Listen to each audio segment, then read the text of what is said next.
diagram of the lumbar plexus. And here we write its roots, that is from L1, this is L2, this is L3, L4 and L5. Now we are going to name the different areas of this lumbar plexus. So the first nerve that arises, that is the iliohypogastric nerve. The nerve root is L1 with the contribution from the 12. So iliohypogastric. The first one is the ilio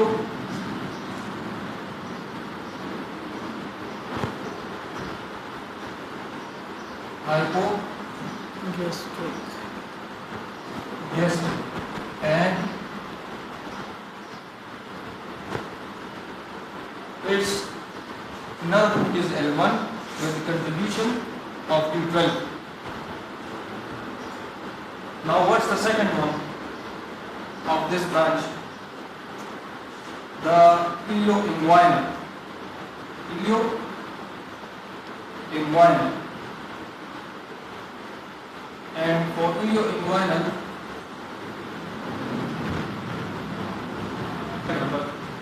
let only mention ilioinguinal.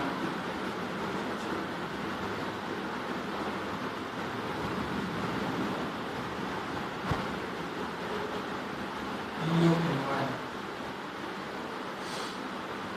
Iliohypogastric ilioinguinal. This is ilioinguinal. The third one is called, this one is genitofemoral.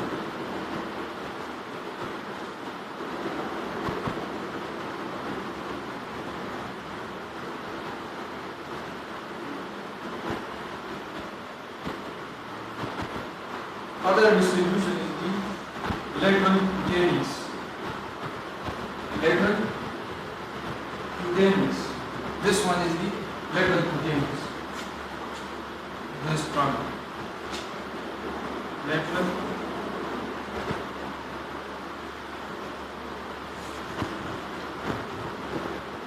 what does it mean? Lateral cutaneous. Cutaneous means skin.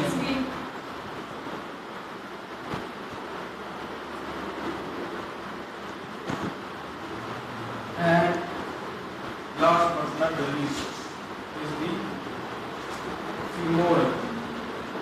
The second last is the femoral branch.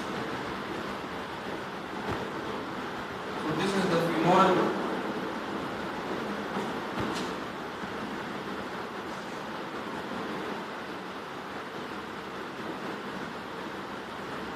And this is the obturator.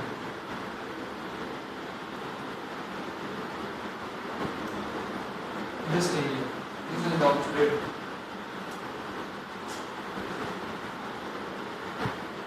Iliohypogastric nerve.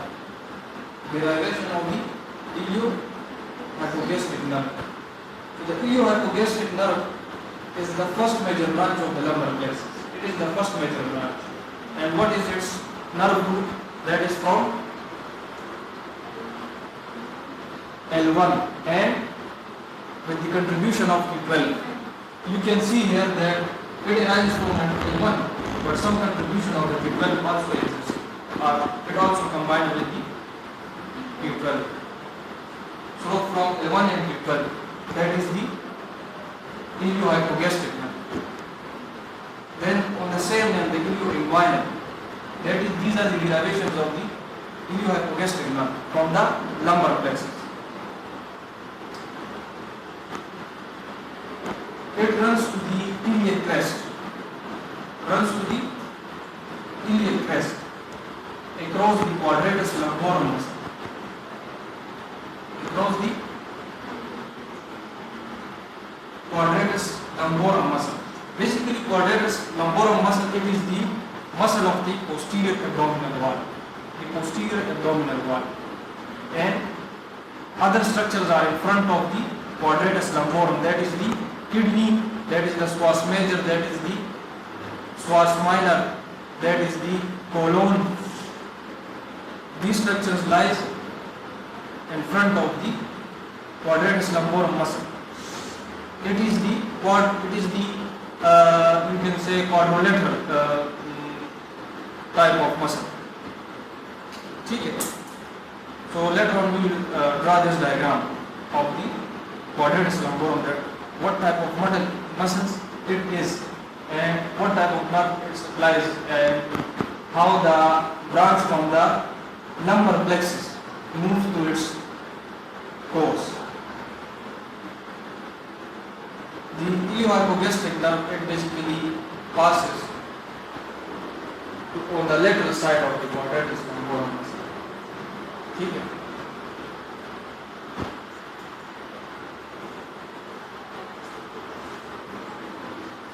Clear?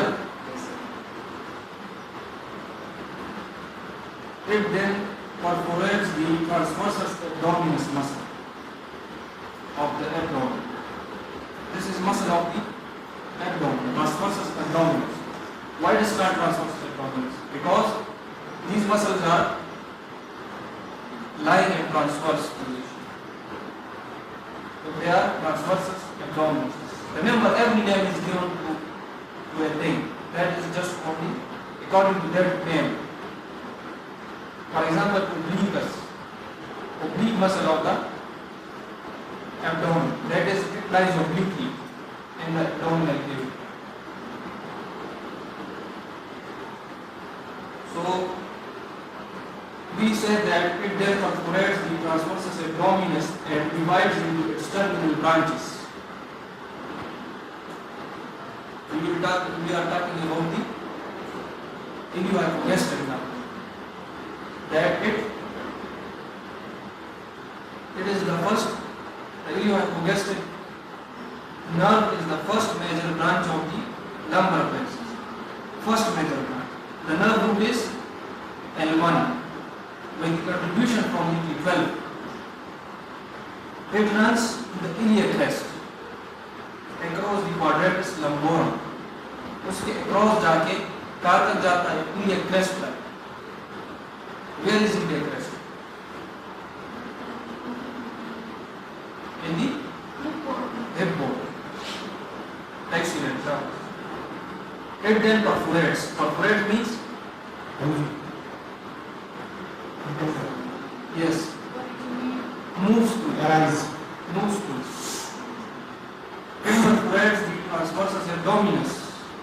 Perforates the transversus abdominis and divides into its terminal branches. It divides into its terminal branches. Now, this nerve fiber has two types of functions. One is the sensory function, one is the motor function.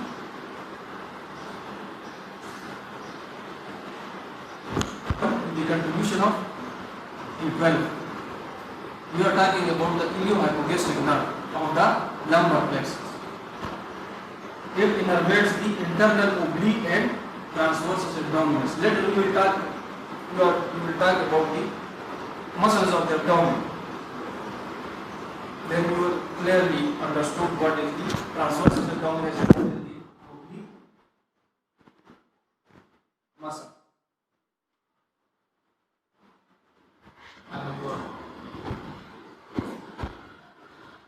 So, motor function.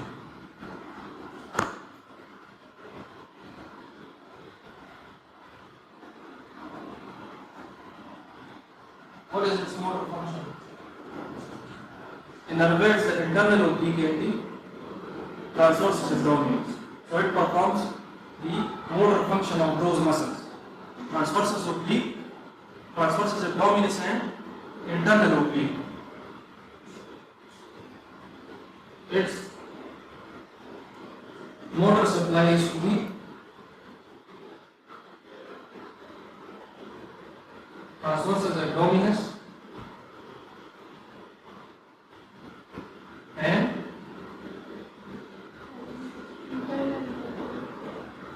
internal oblique.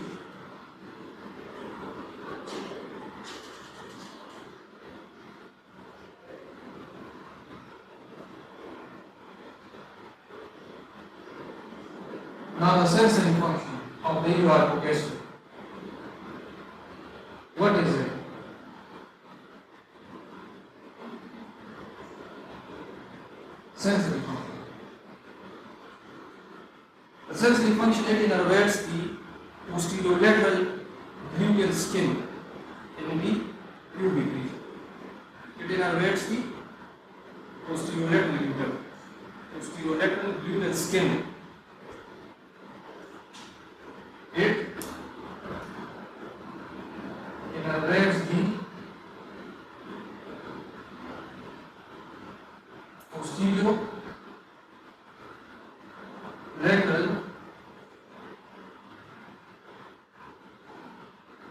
gluteal skin in the pubic region.